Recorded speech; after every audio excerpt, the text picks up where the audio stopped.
Tamil YouTube நேயர்களுக்கு எனது அன்பான வணக்கம். இன்றைக்கு காணொளியில் நாம் பார்க்க போகிறது சங்க இலக்கியங்களில் 8 தொகையில் குறுந்தொகை, அதில் நெய்தல் திணை சார்ந்த 2 பாடல்களை நாம் பார்க்க போகிறோம்.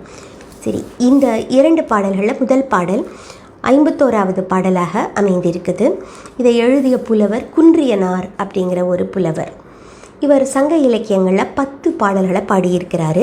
அதாவது அகநானூற்றில் 2 பாடலும், நற்றிணையில் 2, குறுத்தொகையில் 6 பாடலும் அவர் பாடியிருக்கிறார்.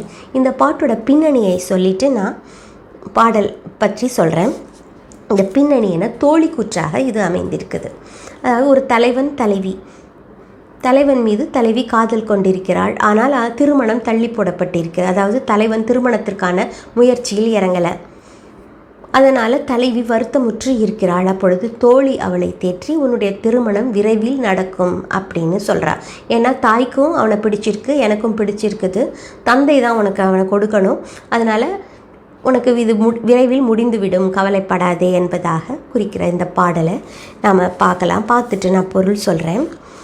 கூன்முன் முண்டக கூர்ம்பனி மாமலர், கூன்முன் முண்டக கூர்ம்பனி மாமலர், நூலரு முத்திற் காலொடு பாரி, துறைதொறும் பறக்கும் தூமணர் சேர்ப்பனை, யானும் காதலன் யாயும் நனி வெய்யல், எந்தையும் கொடியியர் வேண்டும், அம்பலூரும் அவனோடு மொழிமே. இதான் பாட்டு. இதில் பாட்டுடைய பொருள், கூன்முன் அப்படின்னா வளைந்த முல்லை உடைய, முண்டகம் அப்படிங்கிறது களிமுள்ளி செடி. அதாவது நெய்தல் நிலத்தில் கடற்கரை ஓரத்தில் வளரக்கூடிய ஒரு செடி. அந்த செடியானது அதோட இலைகள் எல்லாம் கூரிய முள் போல இருக்கும். அது முள் நிறைந்த செடி. அதில் கூர்ம்பனி மாமலர் அப்படின்னா, கூர் என்பது இந்த இடத்துல மிகுதியான குளிர்ச்சியை உடைய ஒரு கரிய மலர் அப்படின்னு குறிப்பிட்டு கூர்ம்பனி மாமலர். நூலரு முத்திர் காலொடு பாரி, இந்த மலரானது எப்படி நூலிலிருந்து முத்துக்கள் எல்லாம் அருந்து போய் கொட்டி கிடக்கிறதோ அதை போல் இந்த மலர்கள் எல்லாம் ஒரு விதமான வெளிர் நீல நிறத்தில் இருக்கும். குறிஞ்சி பூக்களை போன்ற ஒரு வண்ணத்தில் இருக்கும். அவை எப்படி நூலிலிருந்து முத்துக்கள் கொட்டி சிதறுவது போல கடற்கரை எல்லாமே சிதறி கிடக்கிறதாம். அந்த நூலரு முத்திர் காலொடு பாரி, கால் என்பது காற்றடிக்கும் பொழுது அவ்வாறு அது கொட்டி கிடக்கிறது கடற்கரை வெளியெங்கும். அப்படி துறைதொறும் பறக்கும் தூமணர் சேர்ப்பன், அப்படி கடற்கரை துறையெல்லாம் கிடக்கின்ற தூய மணல் உடைய சேர்ப்பனை அப்படின்னா இந்த கடற்கரை தலைவனை அப்படின்னு அர்த்தம். பொதுவாக நெய்தல் நில தலைவனை சேர்ப்பன், துறைவன் அப்படிங்கிற வார்த்தைகளால் குறிக்கப்படும். இங்கே சேர்ப்பனை யானும் காதலன், அப்படிப்பட்ட அந்த கடற்கரை தலைவனை யானும் காதலன். யார் சொல்கிறா? இந்த தோழி. எனக்கும் பிடிச்சிருக்குது, அதாவது தலைவி அவன் மீது காதல் கொள்வதை அவளுக்கும் பிடித்திருக்கிறது அப்படின்னு சொல்கிறா. யானும் காதலன் யாயும் நனி வெய்யல், யா என்பது இங்கே தாய்க்கும் அவனை பிடித்திருக்கிறது, நனி வெய்யல் அப்படின்னு சொல்லிட்டு, எந்தையும் நம்முடைய தந்தையும் கொடியியர் வேண்டும், அவனுக்கு உன்னை கொடுக்க சம்மதிக்க வேண்டும், அது ஒன்று தான் மிச்சம் இருக்கிறது. அம்பலூரும் அவனோடு மொழிமே, இந்த அம்பல் பேசுகின்ற, அதாவது வம்பு பேசுகின்ற இந்த ஊரும் உன்னை அவனோடு சேர்த்து வைத்து பேசுகின்றது அப்படின்னு தோழி சொல்கிறார். இங்கே தோழி சொன்னது, அந்த கடற்கரை தலைவனை எனக்கும் பிடிச்சிருக்குது, தாய்க்கும் பிடித்திருக்கிறது, தந்தை தான் அவனுக்கு உன்னை கொடுக்க வேண்டும், மனம் செய்து கொடுக்க வேண்டும் அப்படின்னு சொல்லிட்டு இந்த ஊரும் வம்பு பேசுகிறது, அவனோடு இணைத்து பேசுகிறது அப்படின்னு சொல்கிறேன் இந்த வார்த்தையில். இப்போது இந்த கூன்முன் முண்டக கூர்ம்பனி மாமலர், இதில் ஒரு உள்ளுரை உவமம் இருக்குது. என்னன்னா, இந்த மலரானது எளிதில் செடியில் இருந்தனா எளிதாக பறிக்க முடியாது, ஏன்னா முள் குத்தும். ஆனால் அது துறை தோறும் பரவி கிடக்கிறதுனால யார் வேண்டுமானாலும் அதை எடுத்துக்கொள்ளலாம், அப்படி இருக்கிறது. அதே போல் மிகவும் கடினமான அந்த திருமணம் என்ற நிகழ்வு இப்படி பல பேர் அலர் பேசுவதால் எளிதாகிறது அப்படிங்கிறது தான் இந்த பாட்டுடைய உள்ளுரை உவமம்.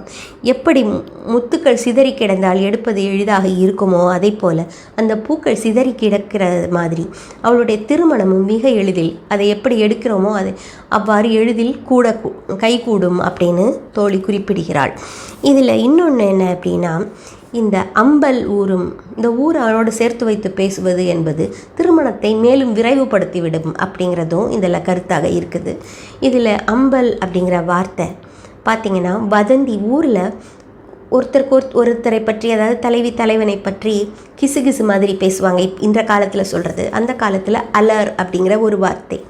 இந்த அலர் 3 வார்த்தைகளால் குறிக்கப்படுது.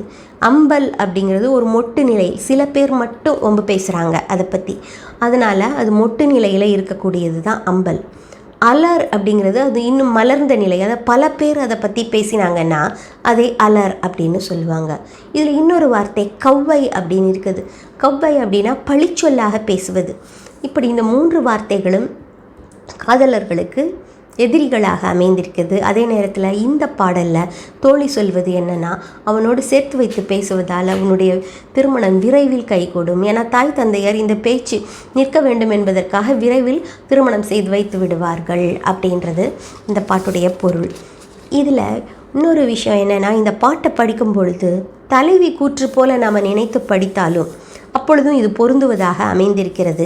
தலைவி சொல்லும் பொழுது எனக்கும் பிடித்திருக்குது, தாய்க்கும் பிடித்திருக்கிறது, தந்தை கொடுக்க வேண்டும் அப்படிங்கிற அர்த்தத்தில் தலைவி கூற்றாக வைத்திருந்தாலும் இது பொருந்துவதாக இருக்குது. இருந்தாலும் உரையாசிரியர்கள் எல்லோருமே இதை தோழி கூற்றாகத்தான் குறிக்கிறாங்க.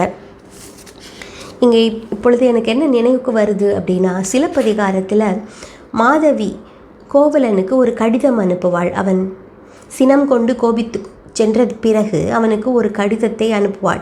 அந்த கடிதத்தை அப்படியே அவன் தன்னுடைய தந்தைக்கு திருப்பி அனுப்புவான். ஏனென்றால் அந்த கடிதம் அப்படியே கோவலன் தந்தைக்கு எழுதிய கடிதமாகவும் பொருத்தமாக இருக்கும். அதே மாதிரி 2 பேருக்கும் பொருத்தமாக இருக்கிறது மாதிரியாக இந்த பாடல் அமைந்திருக்கு. நம்ம அடுத்த பாடலை பார்க்கலாம்.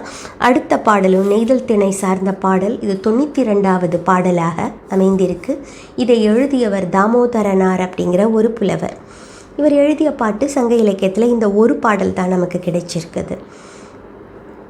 தாமோதரன் அப்படிங்கிறது வடமொழி வார்த்தையாக இருக்கும்பொழுது தாமம் உதரன், அதாவது வயிற்றிலே கயிற்றை வைத்து கட்டப்பட்டவன் என்கிற பொருள் இருந்தாலும் தாமே ஓதும் அரண் அப்படிங்கிற பொருளை தமிழில் குறிக்கிற மாதிரியும் பொருள் வருது. இப்போது இந்த பாட்டுடைய பின்னணி என்ன அப்படின்னா, இது தலைவி கூற்றாக அமைந்திருக்குது இந்த பாடல். அதாவது தலைவி ஒரு காட்சியை பார்க்குறா, அந்த காட்சியை பற்றி மனம் இறங்கி சொல்கிறா. அதுதான் இந்த பாட்டில். அதன் மூலம் அவள் தன்னுடைய உணர்வை பிரதிபலிக்கிறாள். பாட்டை பார்த்துட்டு பொருள் சொல்கிறேன். ஞாயிறு பட்ட அகல்வாய் வானத்து அழியதாமே கொடுஞ்சிறை பறவை இறையுற ஓங்கிய நெறி அயல் மராத்து பிள்ளை உள்வாய் செறிய இறை கொண்டமையின் விரையுமார் செலவே. இதான் பாட்டு.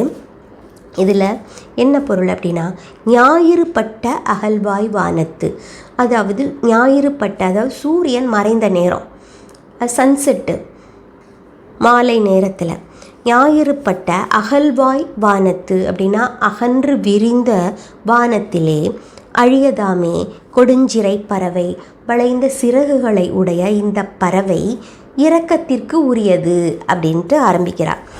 எதனால் இரக்கத்துக்கு உரியது அப்படின்னா, இறையுற ஓங்கிய, இறையுற அப்படின்னா தங்குவதற்கு எளிதாக அருகிலே அமைந்திருக்கின்ற ஓங்கிய நெறிய, அதாவது உயர்ந்த மரம், நெறி அயல் மராத்த, அந்த பறவையானது செல்லுகின்ற வழியிலே அருகிலே கடம்ப மரம், வெண்கடம் மரம் அப்படிங்கிறது இங்கே கடம்ப மரத்தை குறிக்கிறது. அதாவது மராமரம், ராமர் எப்படி 7 மராமரத்தை துளைக்கும்படியாக அம்பு விட்டார் அப்படின்னு சொல்லுவாங்க.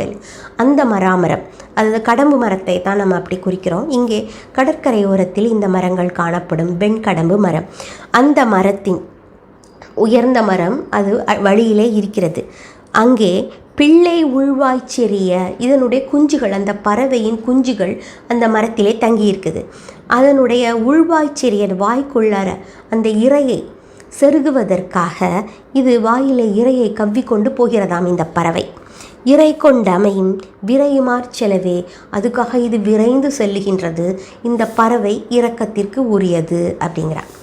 இது ஒரு காட்சி, அதாவது தலைவி அந்த காட்சியை பார்க்குறா. ஒரு பறவை தன்னுடைய வாயில இரையை கொண்டு பக்கத்தில் இருக்கிற மராமரம், அதாவது கடம்ப மரத்தில் உள்ள தன்னுடைய குஞ்சுக்கு உணவு கொடுப்பதற்காக செல்லுகிறது அப்படின்னு, அவை இரக்கத்திற்கு உரியது அப்படின்னு சொல்கிறார்.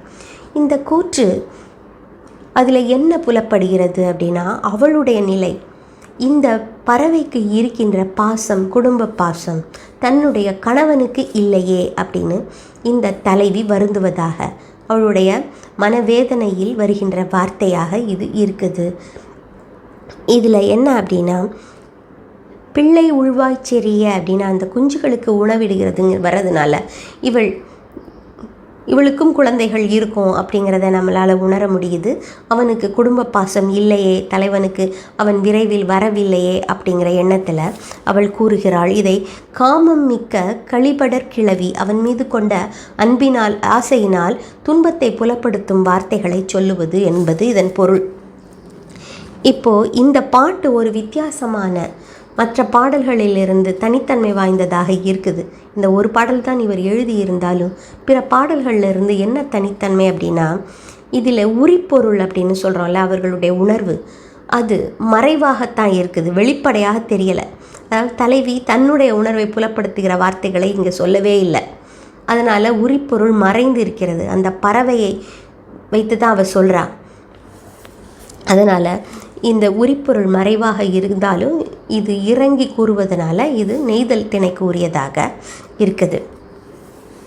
இது மிக அருமையான ஒரு பாடல், ஒரு வித்தியாசமான பாடலாக இது அமைந்திருக்குது. குறுந்தொகையில் நாம் 2 பாடல்களை, நெய்தல் திணை சார்ந்த 2 பாடல்களை நாம் பார்த்தோம். நாம் மேலும் தமிழோடு பயணம் செய்யலாம். வணக்கம், நன்றி, ராஜி.